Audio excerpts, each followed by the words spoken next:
TDLP సమావేశం జరగబోతుంది. ఈ సమావేశానికి వివిధ జిల్లాలకు సంబంధించిన ఎమ్మెల్యేలు వస్తున్నారు. ప్రస్తుతం మనతో పెనుగొండ శాసనసభ్యులు ఉన్నారు.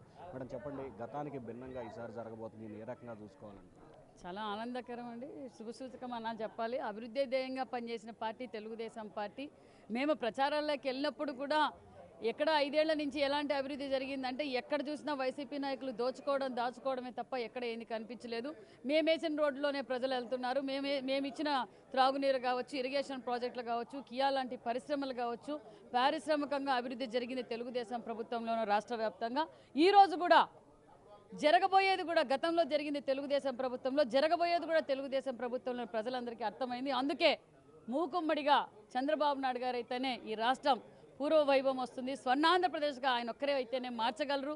సంపద సృష్టించడం తెలుసు, సంక్షేమ పథకాలు ఇవ్వడం తెలుసు, ప్రజలకు అందుబాటులో ఉండే ప్రభుత్వం తెలుగుదేశం, జనసేన, బీజేపీ ఉమ్మడి ప్రభుత్వాన్ని ప్రజలందరూ తెలుసుకొని మాకు అఖండ మెజార్టీతో గెలిపించారు. గతం ప్రభుత్వంలో రోజా చాలా విభిన్న రీతిలో ఇష్టానుసారంగా వ్యాఖ్యానించింది సార్, దీన్ని ఎట్లా తీసుకోవాలి? రోజా ఒక్కరే కాదు సార్, వాళ్ళ నాయకుడే అలాగయ్యారు. ఇప్పుడు అసెంబ్లీలో భువనమ్మ గారి గురించి మాట్లాడుతుంటే, మహిళల గురించి మాట్లాడుతుంటే, ఒక ముఖ్యమంత్రి హోదాలా ఉండి ఆయన వెకిల నవ్వులు నవ్వుతున్నాడంటే ఆ ముఖ్యమంత్రి పరిపాలన అలాగుంది. ముఖ్యమంత్రి సైకో ముఖ్యమంత్రి అయ్యి వాళ్ళు ఆ విధంగా ప్రవర్తించారు.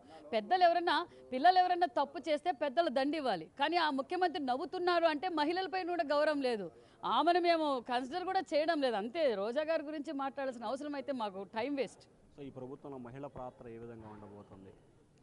గతంలో కూడా తెలుగుదేశం ప్రభుత్వంలో మహిళా సాధికారత పుట్టిందే తెలుగుదేశం పార్టీలో.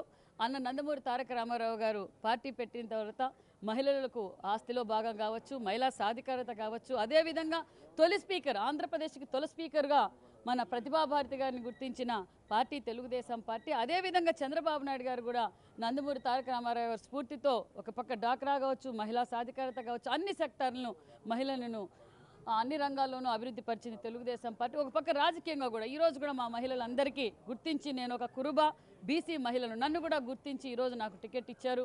ఆ అమ్మాయి అయితే గెలవగలదు, నువ్వు వెళ్ళు, ధైర్యంగా ఉండు, నీతో పాటు పార్టీ ఉంది, నేనున్నాను, నువ్వు వెళ్ళు, ధైర్యంగా వెళ్ళు, ప్రజల్లోకి వెళ్ళు, గెలుస్తావు అని చెప్పి చంద్రబాబు నాయుడు గారు భుజం తట్టి ఈరోజు నేను జిల్లాలోనే అత్యంత మెజార్టీతో గెలిచాను. అది చంద్రబాబు నాయుడు గారు. మహిళలను గౌరవించే పార్టీ తెలుగుదేశం పార్టీ.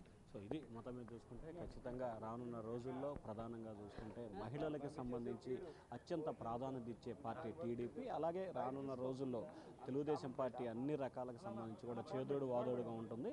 అలాగే గతంలో రోజా వ్యవహరించిన తీరు సభ్య సమాజం తలదించుకునేలా ఉందని చెప్పి కూడా పెనుగొండ ఎమ్మెల్యే సబితా అంటున్నారు. Vote studio.